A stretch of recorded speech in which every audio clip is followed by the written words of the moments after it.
McCall, Idaho, 1966. I believe it was February. We had a rock band and we had just finished a practice session. That night, Mike Banks and I walked home together. We had only gotten 2 blocks toward home. We were talking and it was snowing hard, very hard. If the snow hadn't gotten my glasses wet, I might have missed it as it came down, completely silent, and went into the lake, Payette Lake. I looked at Mike and asked him if he'd seen anything, and he said, "What did you see?" I told him what I'd seen, and he verified the sight by describing it. Our sighting was a metallic-looking disc with 3 porthole windows, and horizontally at its center were 3 neon green lights that appeared to encircle its middle like a belt. Then we both witnessed its entrance into the lake. We ran down to see if it crashed, but it was nowhere in sight. Payette Lake is known to have no bottom in more than one area. This is a letter from my father. On our way back home from the Oregon Ghost Convention, we stayed a night at his place. Got to visit and catch up, which is good because it had been a long time since I had seen him. After dinner, we stayed up, chatting about the family and history, about the state park he lives in. It's a really cool place. But just shooting the breeze into the wee hours of the morning when talk suddenly turned to the esoteric and the highly strange, my kind of conversation. He has told me before that he knows a ton of stories about ghostly encounters and strange experiences that various cousins I've never met and half-siblings I don't intimately know had, and they are interesting for sure. But nothing quite hits like a personal story of someone that you know well. So when he began telling me this story, I was enwrapped. It was unexpected. I asked him to send it to me so I could share it on the show, thinking like email, right? He was like, "Oh, sure, sweetie." Now, my father is in his 70s, doesn't use email, much less own a computer to send one. So 3 months later, I received an old school pen pal letter in the mailbox. It may have been walked here from Oregon and hand-delivered, or suddenly it occurred to him that he hadn't sent it yet. But either way, I am glad it's here because I get to share it with you all. Right in the nick of time, too. Great way to end this perfectly timed season. Welcome back to the Paranormal Girl podcast. I am your host, Kristen, and welcome to your season finale on UFOs and ET. I've come a long way on this subject. The education was hard won, and it feels good to be able to land on this one with more than a feeling or a gut instinct about it. There are going to be aspects that I covered this season that will just have to go that way, but not the meat and potatoes. I am feeling very certain about some things, and I'm very keen to share my deduced thoughts on that with you. This time around, we have countless pieces of evidence and documentation. We have confirmation about things we've always suspected we were being lied to about. And we have newly opened ears and determined allies on a congressional level that we've never had before, who can now assist supporters of this phenomenon continue plowing the way forward. I foresee this snowball continuing to roll and gain speed long after I have moved on to a new topic. This box has been opened in such a way it would take an act of the highest order to close it again. To anyone who has had to brace themselves against the severe skepticism or had to fear losing their jobs, losing reputation, or even losing life over the past 76 years, but also beyond, you have endured what nobody should have to endure just to get people to listen. I think a lot more people are listening now. As well they should. Because being forced to question one's worldview is no easy place to be, especially if you allowed it to come out of left field by denying that anything is happening until it's too late. But there's no excuse for ignorance any longer. The information is out there. It's on public record. You have about a zillion books to choose from, and many fine podcasts to learn from as well. The sooner you start to realize what has been taking place the entire time and deconstruct the alleged long-term deception and begin the very long journey of catching up, the less of a mark that ontological shock is going to leave. Before we can get to my conclusions, let's brush off some of our earlier episodes this season and talk about some of the information that we went over. I went into pretty good detail about 3 particular incidents in the season premiere, which ended up being the perfect sampling to showcase this phenomenon and the fallout or regular reactions to it. Talked about the Phoenix Lights. Thousands of residents of Phoenix, Arizona witnessed this event that night. The government was quick with an explanation that didn't quite fit upon looking at the timing of events. Didn't matter. That's what stuck, thanks to the media, who was quick to support that illogical explanation, in turn making this mass sighting and shared experience into a mass hysteria event. Thousands were simply mistaken. Our imaginations can really play some tricks on us. Oh me, oh my. Also talked about the O'Hare International Airport incident. How incredible is that story? We have the transcript with one supervisor calling to the tower not once but twice, asking for a visual on what her employees were describing to her as a flying disc. One radar controller jokingly suggested she was drinking. If I recall correctly, multiple airport employees saw this UFO hovering over the terminal before it quickly accelerated straight up through the cloud ceiling. The FAA was quick with their explanations too, neither of which, lights reflecting off of the cloud ceiling or hole punch cloud, made any sense for the documented conditions that day.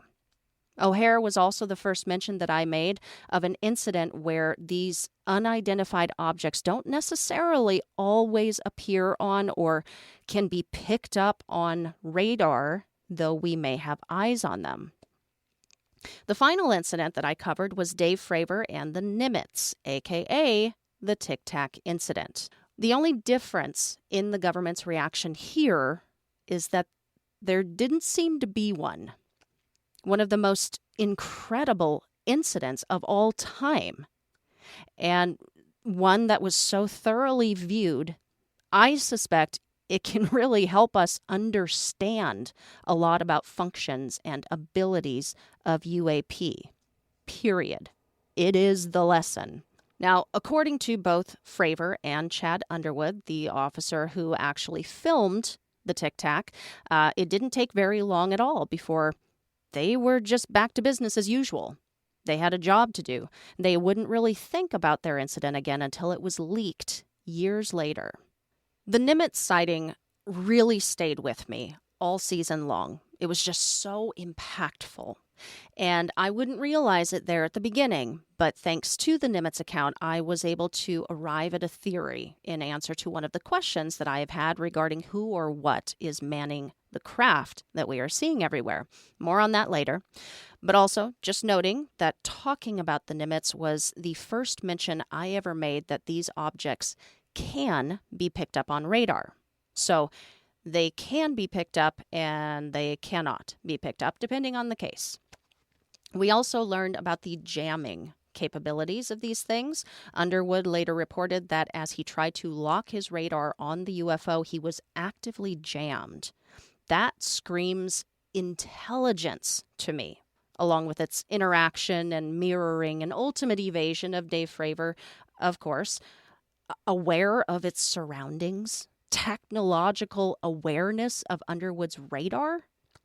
And radar visuals are so important to validating this phenomenon because they can and are often accompanied by eyewitness testimonies. But even if the Nimitz had zero radar visual, the story would still be pretty impressive to me because this would also be my first military case that I would ever look into. And it blew me away realizing how common an occurrence this was for these military pilots and just how credible these guys are as witnesses, experts at what they do. Yes, Mick West, more of an expert at what they do and the mechanics of their machines and what they are familiar with while up zooming around in the sky, traveling at Mach speeds, than you are. Sorry. Dave Fravor was a Top Gun, a commanding officer. He was at it for a while, just like many other military members and cases that I have researched of military pilot encounters. And here they are reporting that they encountered something they have never seen before, nor can they possibly explain it.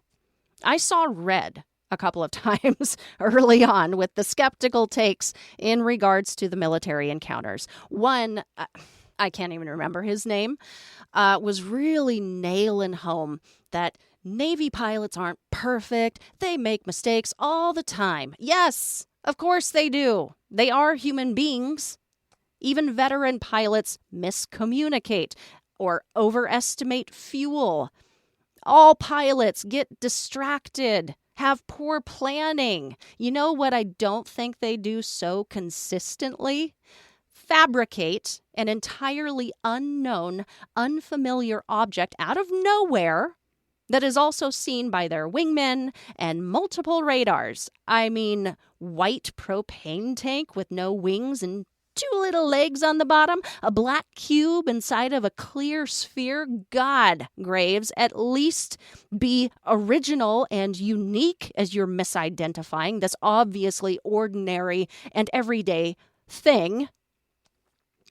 Making myself mad all over again. I proposed some early thoughts and made some statements in that premiere, some right, some incorrect, as I would later learn. I claimed, based on early reading about Project Blue Book, that a majority of encounters could be explained prosaically, while a smaller percentage cannot. While technically this is true, I would later learn that the 701 cases that they left on the table as unexplained out of the 12,618 cases they investigated in total is incorrect. It's a lowball number. The Air Force did not want to investigate UFOs publicly. They didn't want to find a lot of anomalous, unexplained events.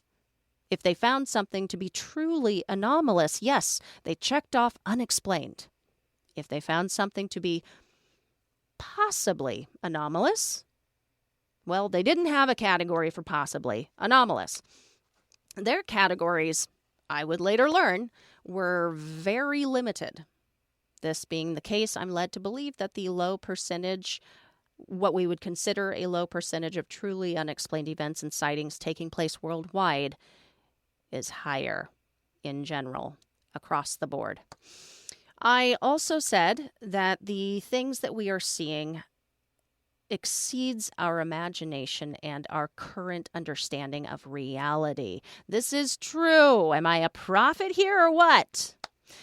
On a more physical understanding of this phenomenon, my relaying of the 5 observables, credit to Lou Elizondo, supports this statement. Anti-gravity lift, instant acceleration, hypersonic speed without signature, cloaking, transmedium, all of which can be seen in the Nimitz sighting, all of which is science that we do not understand yet. There are also inconceivable occurrences in our encounters with alien beings, things that exceed our current understanding and definitely are beyond our wildest imaginations. I also asked 3 questions. I believe today I have formed answers to those questions. I asked, what is it? Who's doing it? What do they want? I will share my answers to those questions near the end. Before we move on, let's holla at our sponsors. Ladies, brace yourselves because fantasy football season is upon us. And that means the man in your life is about to disappear into a vortex of football stats, endless draft discussions, and 7 hours of commercial-free football every Sunday morning. While he's busy pretending he's a professional coach, this is where you step in and be his grooming MVP with the sponsors of today's conclusion, Manscaped. Let's make sure he doesn't fumble in the personal hygiene department this year with their Performance Package 4.0. Head over to manscaped.com and use code PNG for 20% off plus free shipping. Let me ask you something. Have you ever accidentally bitten your own tongue? Stubbed your pinky toe on the side of the bed? Such a small, seemingly minor ouch that can have you in tears, right? How about this? You ever nicked yourself? Buzzing the kibble in bits? Has your partner?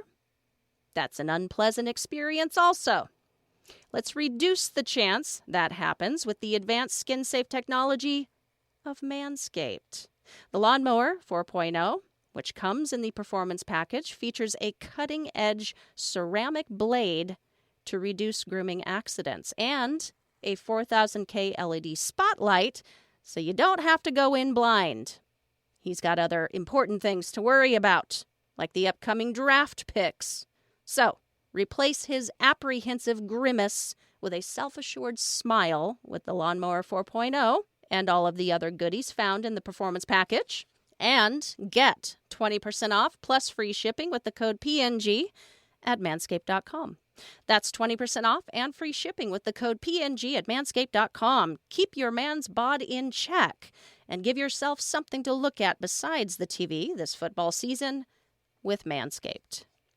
If I accomplished anything with the deep dive into the history of possible sightings, renditions, and reports of UFOs and beings throughout, I hope it is this: that you walked away from that episode with a clear understanding that 1947 was not the beginning. People still believe that it was, and they view this phenomenon as a fairly recent phenomenon. That is just not true. Folks not aware of the information we covered have some catching up to do. Throughout human history, people have been seeing things in the sky, performing extraordinary feats and speeds that they cannot explain. They certainly tried to describe them. Phantom ships, chariots and horses of fire ascending to heaven, ships in the air, crews intact, earthenware vessel, black spears in celestial battles, balloons on fire, shields, giant lizards flying across the sky. They tried. Much like Kenneth Arnold in 1947 attempting to describe what he saw as saucers skipping, people have been trying to relay what it looked like to them through the scope of what they could comprehend in their time. And it sounds ridiculous to us now, but they were doing their best. I never did get an answer or further information about that paper that I found by Ame Mikkel. Anyone who wishes to give it another go, I would still be interested. Once again, that paper was titled Paleolithic UFO Shapes. Take a look at the symbol legend. There are some really interesting shapes included, taken from ancient cave art, far more detailed than what was found at Lusco and Altamira, if you can believe it. I also covered the next case I was completely blown away with, Flight 1628. It is in my top 5 list, 100%. At the end of today's episode, I will reveal my top 5 list in its entirety for your own research. If you are new to the subject and just want a place to start, these were the ones that set my passion for the topic ablaze. So they may be a good place for you also to begin. Ship shapes and alien race was where I began making that hard turn into the reality that is aliens. A question that I had heading into that one was, do UFOs equal aliens? The answer is yes, they do.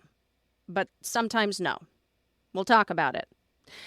Now, I was always going to approach the enigma of alien beings with an openness. That was my intention from the start. But this is what the conclusion is all about, laying my cards on the table. So, to be quite frank, I was very skeptical. Why was I so skeptical about aliens? Because, dear listeners, I don't believe in monsters. Call me closed-minded on this if you wish. But monsters do not exist. Probably. They're hanging somewhere out there with the ectoplasm. Nothing that I have come across so far in this show has pointed me to monsters are real. I have come across a lot of information that showed me I had been led to assume that erroneously. But yes, I had been led to believe throughout my life that aliens are monsters. And when I got that clear view at aliens' portrayal in cinematic history, I saw where a lot of that came from. I also grew up with a parent who read David Icke, so that should explain a lot. But at the time of recording this episode, the presumption was I am probably not ever going to find that smoking gun evidence that makes me believe that aliens are de facto real. And I don't wonder if UFOs are a separate phenomenon and can be shown to clearly exist without them. Because I was already on board with UFOs. I already thought they were fairly undeniable. And that was just based on the limited information that I had already amassed. And that certainly would continue to grow over the course of the season. Going through the descriptions, though, of the handful of beings that we did cover was very interesting. I thought it was fun. And I will leave it at that for now. One more thing to add to that, and then I'll leave it.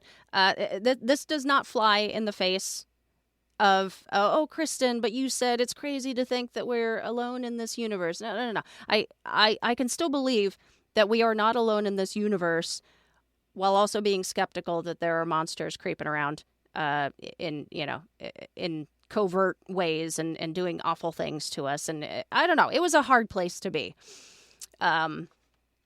But yeah, that I'll leave it at that for now. Okay. I proposed an idea during that episode that I didn't realize then would end up being a big part of my final conclusion. I proposed what I am going to term the scout theory. We witness and capture on film a lot of metallic spheres in our airspace. These guys are very, very small, about 2 feet in diameter, and smaller. Small enough that it is hard to imagine a living being inside of one, controlling one. I mean, anything is possible, but these pilots would have to be teeny tiny. The scout theory supports my suspicion that these are in fact unmanned objects with a form of autonomous intelligence. Maybe not so cute and full of personality as the objects and batteries not included, but same foundational idea. These things seem to be aware and reactive to their environment. We can see that with reports from pilots that claim they had near misses with them, but then the sphere swerved out of the way at the last minute, or played tag with them during a war. And I say autonomous intelligence because of the immediacy with their reactions to things going on around them. Could they conceivably be controlled via an outside source of intelligence, much like we would control a drone? It's possible. Yes, there are a lot of possibilities we see with the craft that we are witnessing. I am going to land today that they are controlling themselves, though, because I think that is what they were designed to do. It's part of their function. Like Lou Elizondo spoke about during an interview, the shape of the craft seems to be a result of the function of that craft. And I think these unmanned, small, metallic balls are essentially self-sustainable alien drones. And their function is to scout and survey. To put it into a context, why they would be designed to act as a tool of surveillance for our understanding, we wouldn't send a person to make contact with a tribe of known cannibals in some remote forest if we wanted to safely, intelligently, efficiently get eyes on this tribe and what they're doing and the layout of their territory. In this day and age, we would just send a drone to capture the images and collect the information. In this scenario with the metallic spheres, we are the cannibals. We are a rather violent, fear-based species. We have been this way since the beginning and continue proving ourselves to be so. Why would aliens come themselves if there were a far better way of going about scoping out the situation? And that is not to say that they don't or haven't in the past. As I understand it, we have some fully intact craft that came with bodies. So we know they have. But you notice, and maybe this is just me, anybody notice how there seems to be a preponderance of these metallic spheres in the last few decades? Seems like even more so in more recent years. I wonder why. One more thing about the craft and their shapes. Some think that UFOs have evolved over time, always staying 1 or 2 steps ahead of our own capabilities. I really don't think this is accurate. I think they may have always been at the level of technology that we have seen in the last 76 years and beyond. But I think the only thing that has likely changed can be seen in the way that people throughout the centuries have been able to describe their appearance. And if some of those descriptions seem just too simple and mundane, humans communicated by grunting at one point. So we have come a long way to craft a more sophisticated understanding and ability to communicate the finer details. Diving into alien abduction was wild. I talked about Betty and Barney, Travis Walton, and the Allagash incident. All of these incidents, I believe, took place. I do. I wasn't completely on board before starting the research, but just like most things that I have covered, I didn't have enough information to even be fairly skeptical. In fact, can we just talk about fanatic skepticism for just a second? I think it is completely unfair to be skeptical about someone else's experience when you don't actually know what you are talking about. When you weren't there, when you're not an expert on any of the aspects of the case that you are debunking, and what I have seen so far with this phenomenon that is unlike any other phenomenon I have explored before. UFO skeptics are the loudest people in the room. They have such vast reach and giant audiences. Fanatic skepticism has been the reason that people have lost jobs and lost their reputations, not because they told their story. It was you. And for what? For money. For recognition. Let's not forget that famous skeptics get paid for their staunch opinions. It behooves them to deny and tarnish extraordinary events that fall outside of the lines of the currently accepted scientific reality, instead of waiting for all of the facts to come out. And let me be clear, I am not talking about actual skepticism. I am talking about fanatic skeptics. It gets to a point where it is so clear that you have such a death grip on your idea of reality that if the general consensus was that the sky was green and the grass was blue, you would wax poetically on about why the sky is green and the grass was blue, even in the face of a gardener piping up to say, well, no, the grass is actually green. Here are my credentials and expertise and academic history of studying all varieties of grass. And you would continue to harp on that the sky is green and downplay the millions of people staring up at it, clearly seeing that it is in fact blue. So when military pilots not only capture a strange-looking object in their radar, but make visual contact with it, and they say, look, I'm kind of an expert at operating my machine, at flying. I've got years of experience under my belt. I've been trained to do this specifically. I have been trained to know what to look for.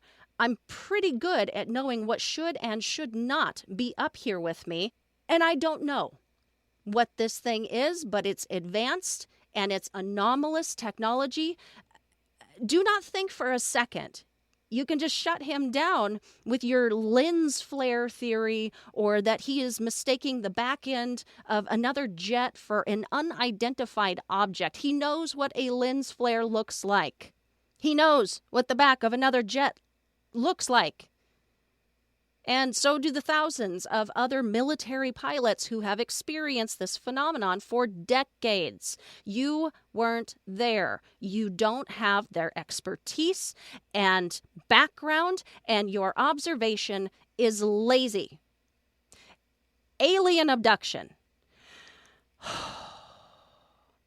Alien abduction. Is your January looking dry? Get some lotion. Get a humidifier. And better yet, get Drizzly, the go-to app for drink delivery. With Drizzly, you can compare prices across local stores to get the best price on a huge selection of drinks perfect for dry January. Every single time. Non-alcoholic wines? Have a look. Ready-made mocktails? Grab a straw and order 'em up. Beer without the alcohol? Yep, take your pick. You can find all of them here, in the app, in that phone that's in your hand. Could it be any simpler? Nope, not a chance. So shop for great deals on all your dry January beverages or other drinks and get them delivered to your door or blanket fort, maybe. Download the Drizzly app or go to drizzly.com. That's DRIZLY.com. Must be 21 plus, not available in all locations. And don't forget to lotion up your elbows. They're looking a little dry. Not all bread is created equal. And if you like yours soft, fluffy, moist, and delicious, then Hero Bread and Buns should be your first choice. But Hero Bread isn't just about taste and texture. It's high in fiber with ultra-low net carbs with 0 grams of sugar. Order today at hero.co and use the code AH10 to get 10% off your first purchase. That's AH10 at hero.co, HERO.co for 10% off your first purchase. Learning the stories was important to my process, yes. But it was all of the other stuff that I didn't know about these cases and the aftermath of these cases that helped me start to turn the corner on aliens. The polygraph tests, the investigations, the crazy amounts of physical evidence, the trauma these experiences caused, the way it affected these people's lives for years to come. And these were not crazy people. They were normal, trying to go about their daily lives when something extraordinary happened to them. I also was introduced to a concept about aliens that has stayed with me. John Mack, the psychiatrist, the professor, the Pulitzer Prize-winning John Mack, had wondered if interactions with aliens were taking place on a spiritual plane, that these encounters were really taking place, but the beings themselves weren't necessarily physical. I think he was very close to the truth of it. Not quite, but close.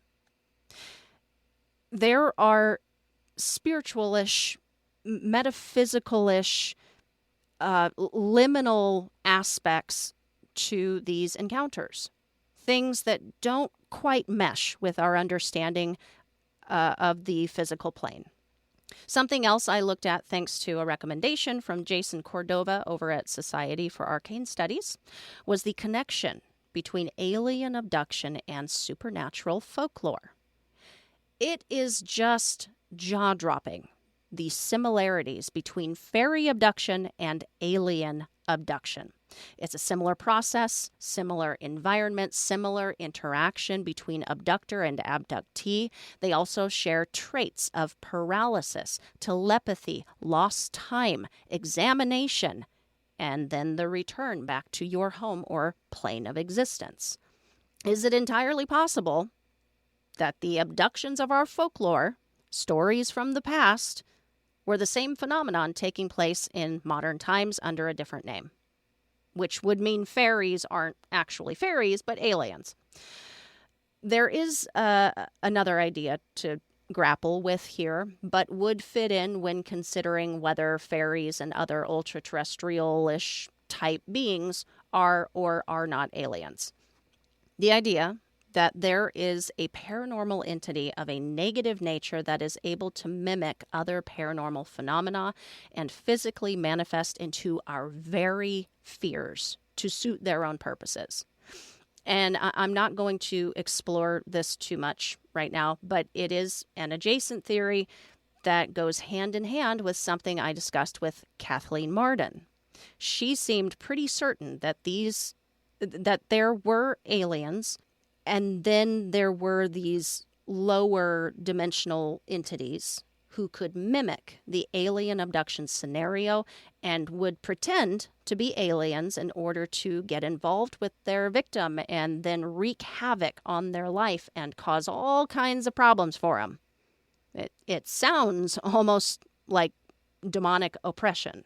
But basically, she wanted to make clear to me that the entities she had personally dealt with were of light and positivity and working for the betterment of humankind, and that a majority of cases she studied were of a positive nature. And then there were these other cases, negative, dark, waiting for the invitation and opportunity to take over someone's life. And it would be my talk with Kathleen about abduction that opened my eyes and ratcheted down my understanding on the topic of aliens. Kathleen and I would get into some of the ABCs of abduction, and also we discussed her aunt and uncle's case and her work with the Experiencer research team and the 3-year study that they conducted to find commonalities seen among abductees versus the general public. They were able to test for real abductee experiences and weed out hoaxers and people who had UFO abduction syndrome. And that's incredibly valuable to be able to do something like that. And learning from her everything that went into the careful crafting of these tests and control measures that they were taking in order to get good evidence by the end of it all quelled a lot of the skepticism that I had about aliens and the abduction scenario. It was quite obvious to me early on that there were some really tall tales being told of abduction. And I had wondered, okay, if there is a real event taking place here, if there are people really being taken, how would we even ever begin to go about deciphering which was which? Well, the Experiencer research team did just that. You can read all about their work and their results in her book that I mentioned in that episode, Extraterrestrial Contact: What to Do When You Have Been Abducted. I had also asked her back then a question about whether these experiences were happening on a physical or spiritual plane, a la John Mack. And she was honest. She said she'd been searching for the answer to that question for a long time. But she did say a couple of key things that tie into where I arrived on the topic. She had personally witnessed video of these beings coming in on a light beam, translucent to begin with, but becoming more solid and material as they reach the ground. She thought there was interdimensional activity taking place, but in relation to their technology. Their technology would allow them to come into our dimension and then take us to their dimension. She also theorized that some of them may strictly be interdimensional, but didn't think all of them were. And she was supportive of the extraterrestrial hypothesis. And that support is not surprising because her aunt and others' cases that she had studied had been shown star maps by their abductors and shown which star systems they were from. So the logical question is, why would they show a physical location in the universe of where they were from if this was all interdimensional?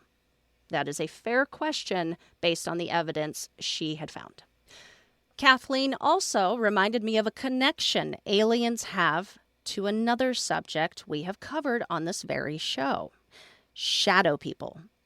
She was discussing the vibrational frequency of aliens, adding that their vibrational frequency is higher than ours. As the vibrational frequency increases, the body density decreases.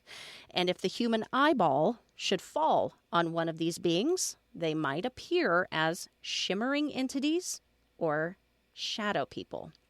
I had long since forgotten that many shadow person encounters had an alien correlation to them. There were witnesses who said they saw both shadow people and ET during their experience. The aspect of paralysis is the same. Both shadow people and extraterrestrial-like beings are encountered during out-of-body experiences too. And that was a theory I brought up in the season 1 conclusion as well. People thought that shadow people were aliens. And I said pretty confidently at the time that nope.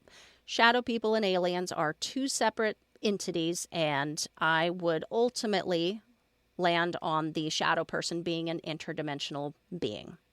And I stand by that, but think I may need to readjust my take on their complete and total separation based on what Ms. Martin told me. And also based on where I am landing on aliens in this one. The nuclear connection is pretty apparent. There are a lot of theories as to why these beings seem to be so interested in our nukes, to the point of interaction with them, turning them off and on. It's such an apparent interest and connection that many UFO researchers have zeroed in on it specifically. There is a certain amount of radioactivity to their crafts. We get higher readings at landing sites, at crop circles. Abductees have required treatment for radioactive burns. Years after Travis Walton's case, after he had time to process what had happened to him, he thought that his abduction wasn't meant to happen, that they only abducted him after accidentally hurting him with the radioactive blast that threw him back. He thought later on that the abduction took place in order to revive him, to help him. This is my theory. I think that nuclear energy plays a role in their advanced technology. It's an energy source. That is why we get these readings at places that they have been. They have harnessed the energy, but do understand the devastation it can cause in far more ignorant hands. And I think that is of a special concern for them. Maybe not because of the harm it will cause to us, necessarily, maybe. But again, not necessarily. But because of the harm it would cause to them and the world. I'm getting very close to disclosing my entire UFO and ET theory. I'm circling around here. We're almost there. Hang in there. I really only wanted to speak on 2 other subjects that we covered this season and see how or if they tie in: crop circles and men in black. Crop circles may not all be made directly by these entities, but I do think all genuine crop circles, Yes, meaning ones made by circle makers under a certain influence, as well as anomalous ones, are caused by them. There was a noted give and take, back and forth nature reported by the researchers and reported by enthusiasts who asked for one to be made for them. There's a certain level of communication apparent, and there was a certain level of interaction apparent. I theorize that the purpose for crop circles is as simple as it appears to be. It's a form of communication between our two worlds. Perhaps an early attempt at establishing contact, testing the waters. If that is so, I think we ultimately failed to decode what all of the designs could have meant, but anyone who has ever had a powerful spiritual connection or experience with one would attest that there was something powerful and meaningful about them. Men in Black. No. The extremely tall, extremely gaunt, pale, bald, white, icy blue-eyed, robotic-like, Hitman-esque, non-human who seems to know everything about you, hates that you saw a UFO, knows what you're thinking at all times, menace in the black suit and hat is... No, I don't think so. I think the legend has grown larger than the man. Now, a government official working for an uninitialed part of the government, maybe, dresses professionally in a suit, knows where you're going to be because your information is on file, working for his unnamed office or aerospace company to discourage, disinform, and potentially threaten you in the vested interest of that office or special access program, knows how to appear and disappear quickly from the scene because he's been trained for it, a totally human and mortal man hired and trained to keep the toppest of all top secrets secret. I mean, I think that's more likely. We all know the government has covered up UFOs and alien encounters for forever. It's not out of the question they would hire a fixer, a cleaner, a damage control artiste. All right, before we launch into my conclusion, I told y'all a couple of weeks ago I would share my thoughts and reactions to the Committee on Oversight and Accountability hearing on UAP that took place on July 26th. Here you go. I thought this was a decent turnout of congresspeople. I was impressed. Throughout the entire hearing, I really grasped the breadth of the wall that these people are running into. I felt that at least the members of Congress who were present at that hearing were serious, they were interested, and they were frustrated with the lack of knowledge, access that they actually had, and transparency. I appreciated the, for the most part, bipartisan atmosphere in that room. It was respectful for the most part and felt like a genuine effort on both sides to come together to try and suss out a solution.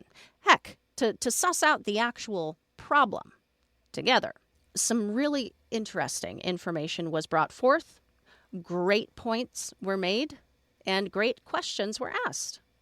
The Red Square incident in Vandenberg was new to me.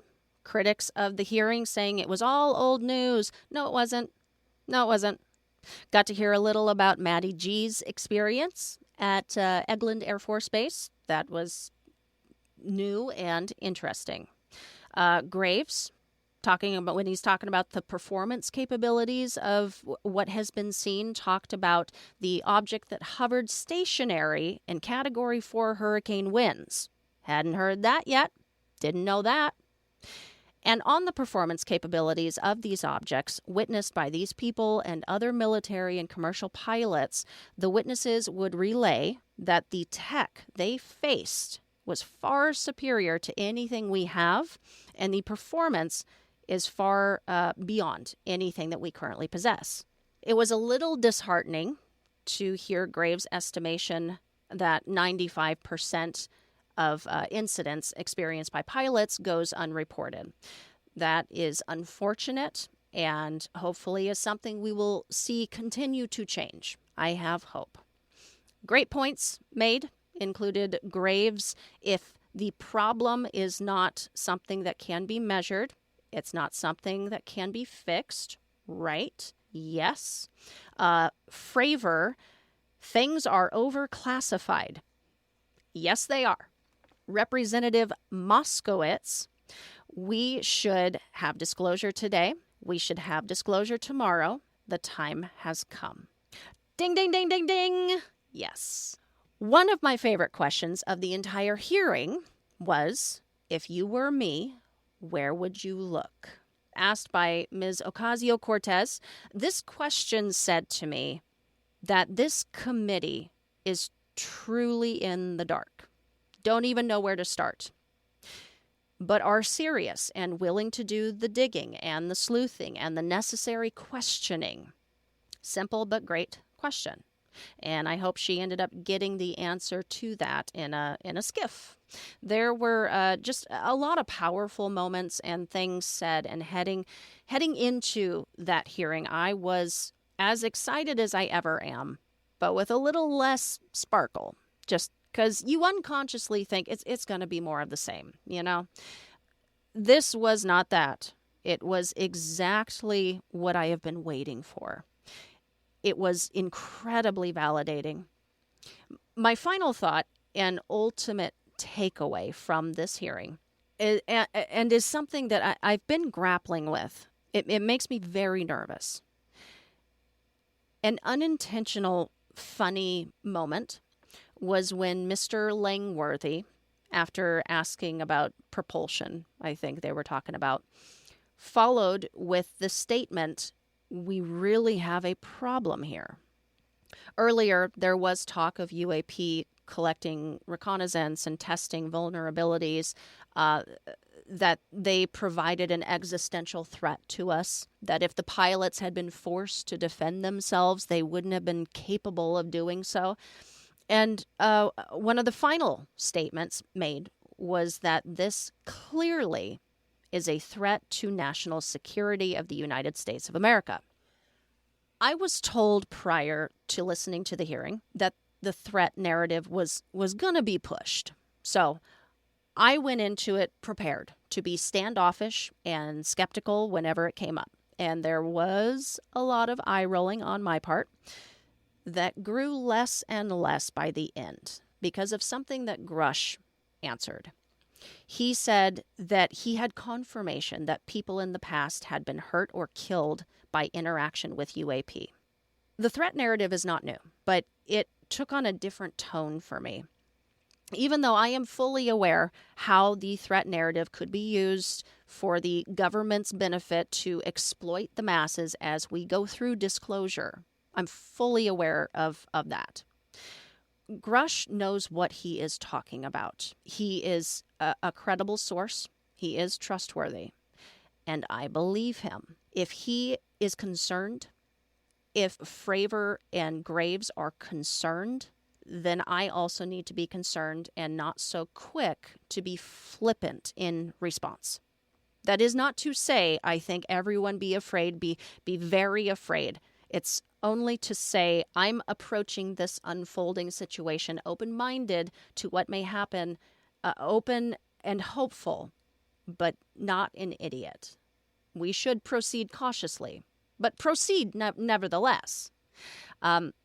I don't like that so many politicians and other government officials, which also has been echoed by some in the general public, that whatever this is must be a threat that needs to be defended against and dealt with.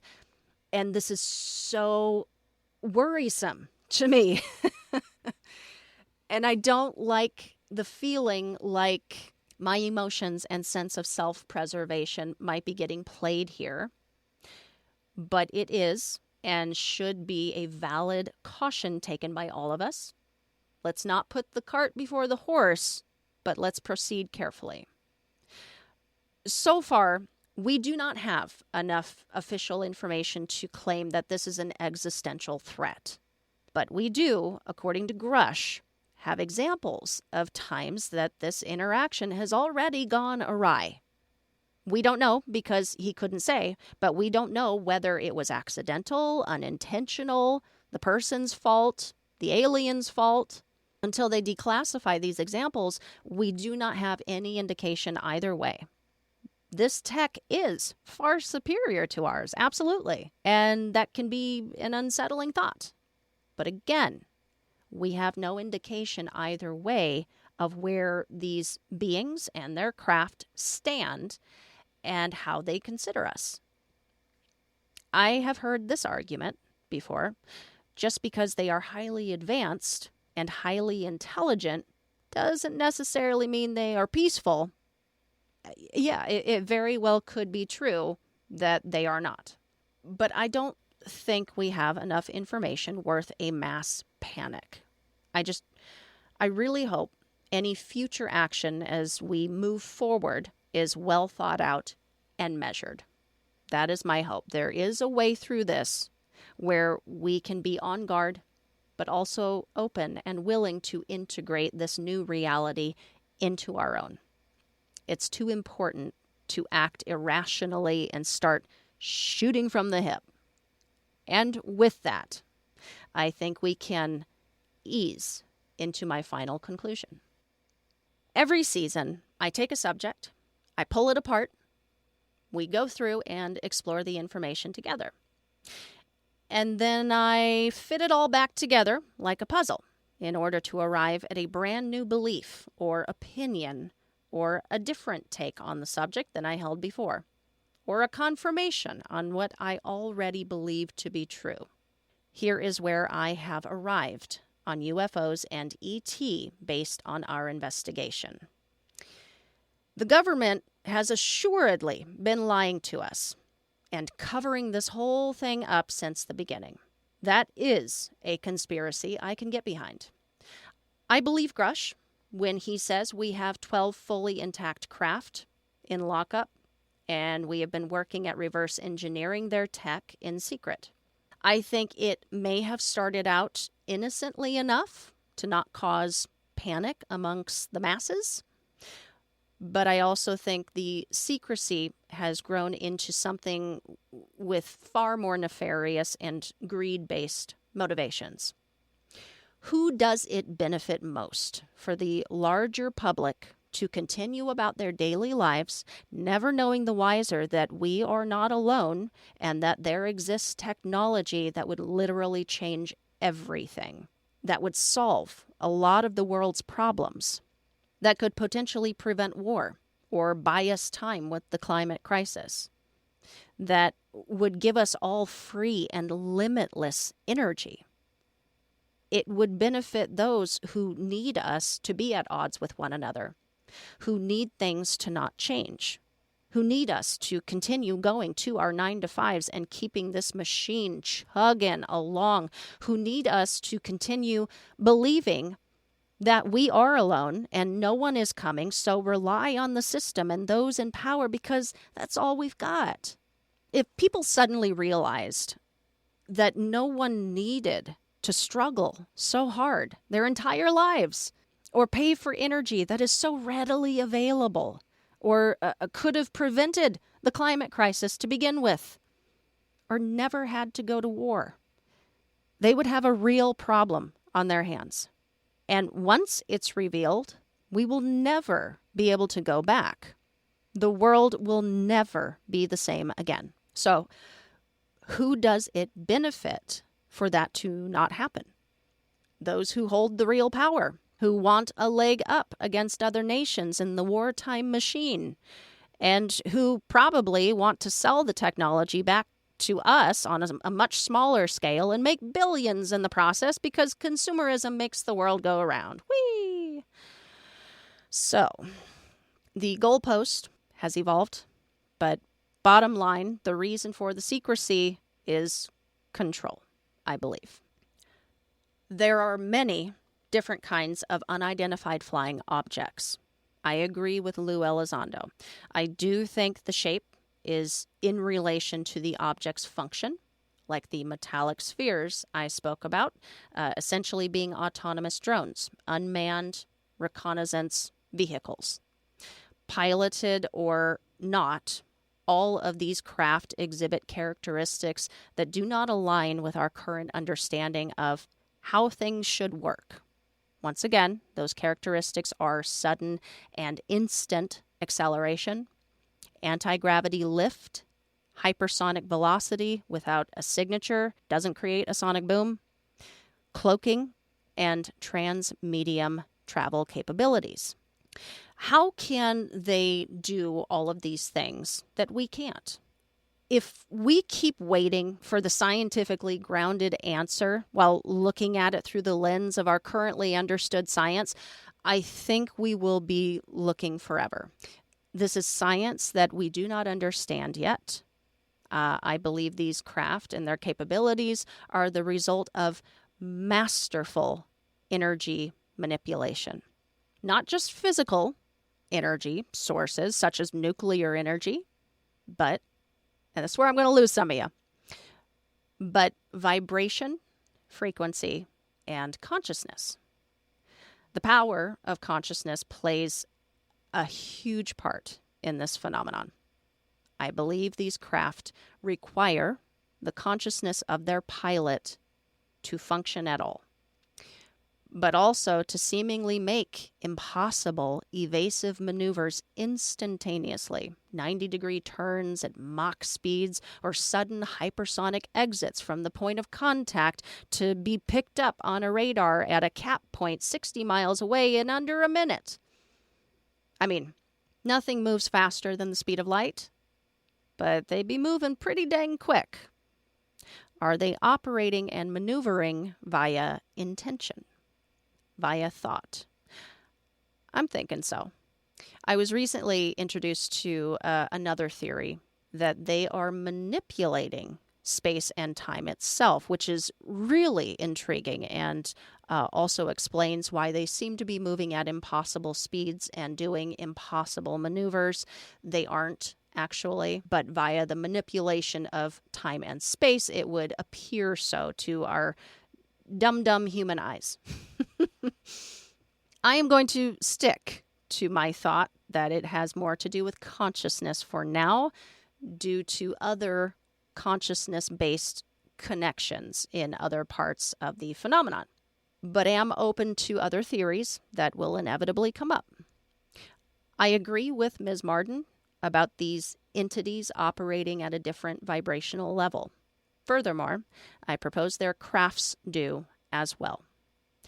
I propose that they are or have a physical basis and, again, have learned how to manipulate energy to their benefit and have the ability to adjust their electromagnetic frequency at will. If these craft and their occupants are operating at different levels of frequency and vibration, this can also explain cloaking capabilities, as they can tune in or out to exist at different levels on the electromagnetic spectrum, most of which we are unable to see.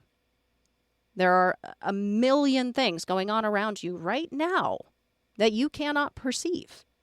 We are very limited in our human perceptions, but that doesn't mean these things going on around you are non-existent. Perhaps the same can be said of these craft.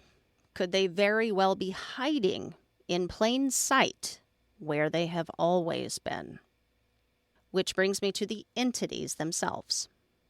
Wasn't even sure I was going to be able to land on aliens at all, much less land here. I have come to believe they are interdimensional, not intergalactic. In our nuclear episode, I threw out a term and a theory that makes a lot of sense to me. The term was paraphysical, which is something that is not necessarily paranormal and not necessarily physical.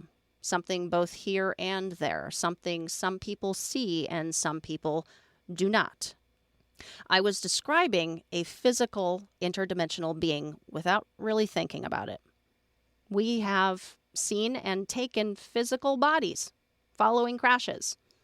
On the ground, witnesses speak to seeing physical bodies, and military officials report receiving them at various Air Force bases for holding, and have also reported seeing them up close and personal inside of their holding containers, such as was the case with Colonel Philip J. Corso, which he documented in his book, The Day After Roswell. It's an incredible story. Check it out.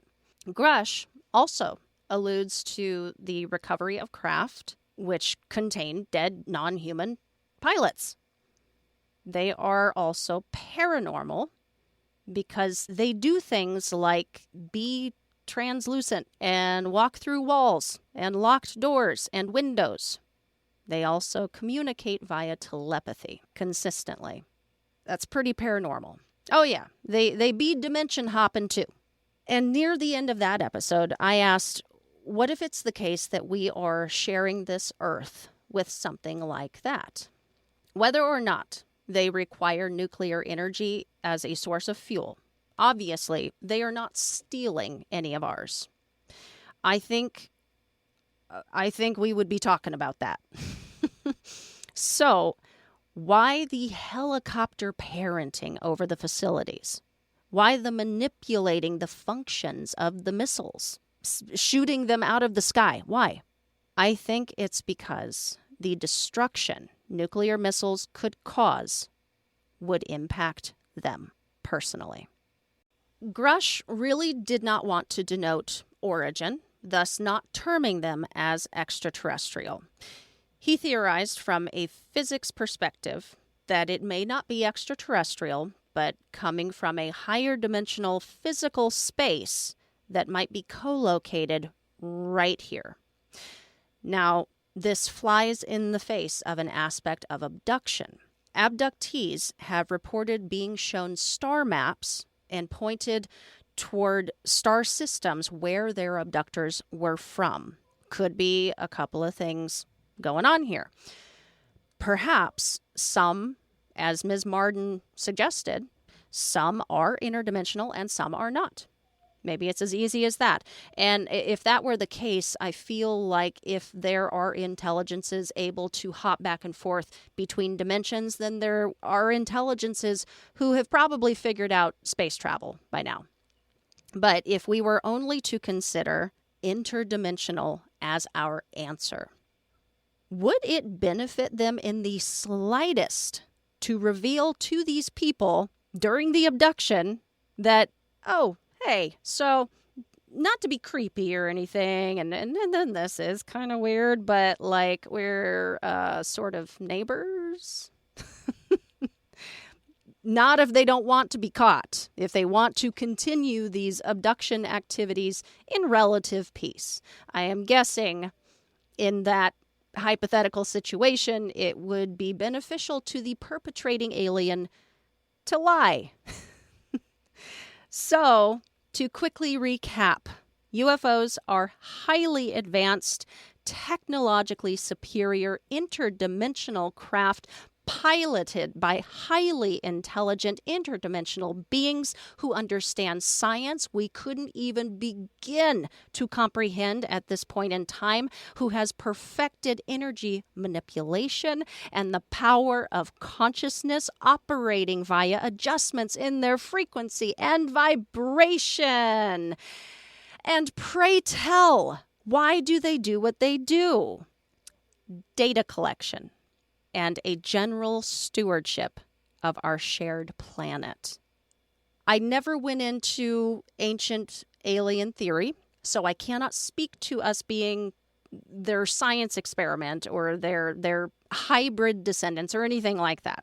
From all observations I am currently able to make of their reported actions and activities, and the recent education on the awful stories of animal mutilation and the features of those cases, as malevolent and terrible as that activity looks from the outside, I think it is about data collection monitoring of the planet, and genuine concern. I heard a very interesting theory behind the animal mutilations. It looks horrific from the outside. If you knew some of the things that are going on inside our labs to test animals, you would think exactly the same thing.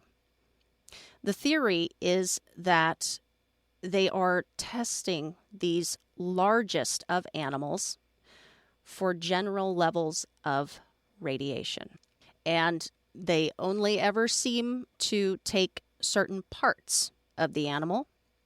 Perhaps these specific organs, when scientifically tested by them, give the most accurate level readings. And that is why they consistently take just those parts. And that is why they consistently take these large animals. There has been a few stories of human mutilation, though very rare. And I did not get into that at all, so I can't speak to it. But if this theory were true, it's as valid as any. It points to monitoring and concern for the planet and the environment.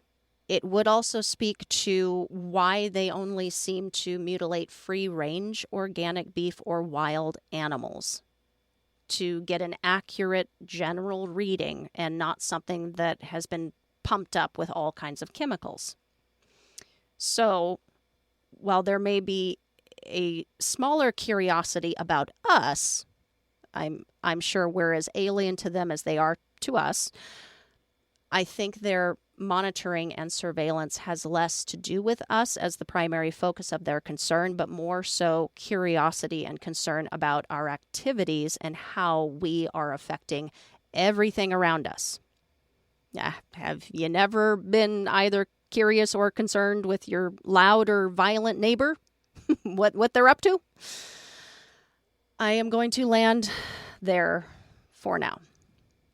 But this subject is definitely in my scope from now until forever. I am so pleased that this was the topic this season. It has been mind-blowing and mind-numbing, but mostly the part. Here, before we end, I want to share with you all my top 5 list. These were cases I found enthralling, and I would recommend them to anyone just getting started that wants to immediately be taken in by it.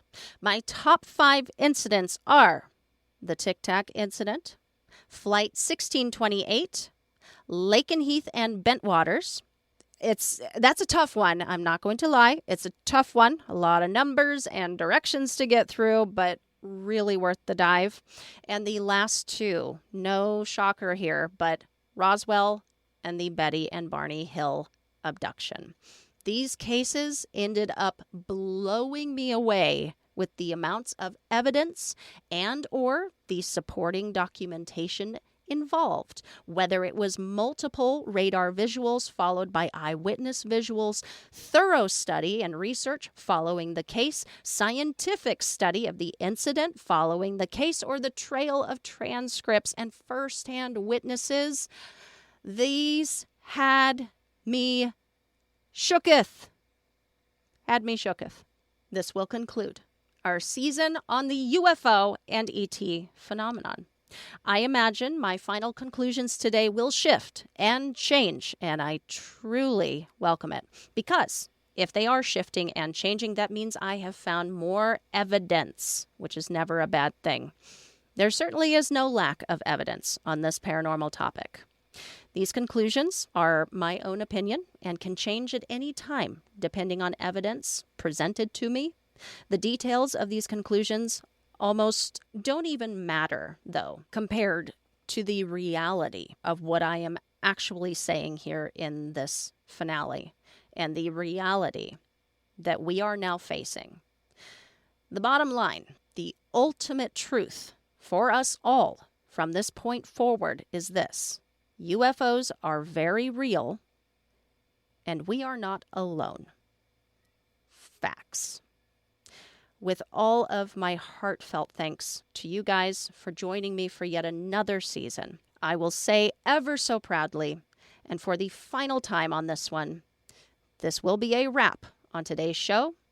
Time for a final note. When I realized the connection of aliens to shadow people, I got curious. I wondered, since the beginning of this show, I've had this suspicion that I bet this might be all connected somehow. I wonder if I could possibly connect this season's subject to any of the other subjects that I have covered. I think you guys know where I'm heading with this. The psychic and medium subject was easy. There is psychic phenomena taking place in the alien phenomenon as well. During abductions, they are using telepathy. There are also numerous reports of telekinesis taking place. They are using ESP. Okay. Demons was also very easy. Throughout history, up to this very day, people are claiming to see demonic entities. And commenters on TikTok and YouTube who know everything, it never fails. On any video having to do with UFO or aliens, someone will type and send the explanation for us all that aliens are actually fallen angels. Are people mistaking, and I talked about this in the demon season, whether people were mistaking some other entity for a demon, but are people erroneously calling an alien being a demon? Is that the mistake that is happening? I think the fairies and elves we once thought were abducting everyone were likely alien abduction. Fairies and elves and all other nature of supernatural critters have also historically been labeled demonic from time to time. Is it just aliens? Was it always just aliens? I don't know. But demons certainly get roped in here. Mandela effect. Now, how, Kristen, are you going to connect aliens with Mandela effect? How are you going to do that? There's no way. Well, as you might recall, maybe not, but part of my conclusion on what was causing Mandela effect was the power of collective consciousness and its ability to change physical reality around us. And also how particles can flit in and out of existence, and theorize that wherever they are disappearing to and coming back from could be another dimension. As I mentioned before, I think aliens use consciousness to propel their vehicles, and also use it to influence folks to create crop circles and talk to you via telepathy and channeling and exert mental control to more easily, peacefully, calmly abduct. And of course, my thoughts on them being interdimensional beings. They too, much like our disappearing particles, can flit in and out of existence. They probably sitting in their recliners on their side watching the evening news when our particle suddenly makes an appearance in the middle of their living room, and they all like, honey, it's happening again. What the heck are those people doing over there? But yeah, that's the connection I found. Is it all tied together? Is the paranormal but one single phenomenon with infinite ways of presenting itself, and I am but exploring all the different faces of it? I don't know yet. It'll be a long time yet before I have my final theory of everything. We can only consider what we already know and continue following the trail of crumbs. But I'll let you know. For now, we can rest assured that we have at least one piece of the puzzle. We can now stare up at the night sky not just with wonder, but expectation. And we can now think differently in our awareness of what's going on around us, unperceived by our own senses, but there, nevertheless. Because UFOs are real, and we are not alone. Thank you, everyone, for tuning in this season. It has meant a lot to me. I may be closing this chapter for now, but don't you stop. Don't stop searching. Do not stop pushing for the answers. Keep that fire in your bellies. Disclosure is upon us, and that is only thanks to curiosity and bravery from you and those who have come before. Let's keep it going. Let's make them proud. Paranorm Girl will be back in September for an all-new season and an exciting new chapter in the story. Until then, stay safe, keep the nightlight on, and sleep with one eye open.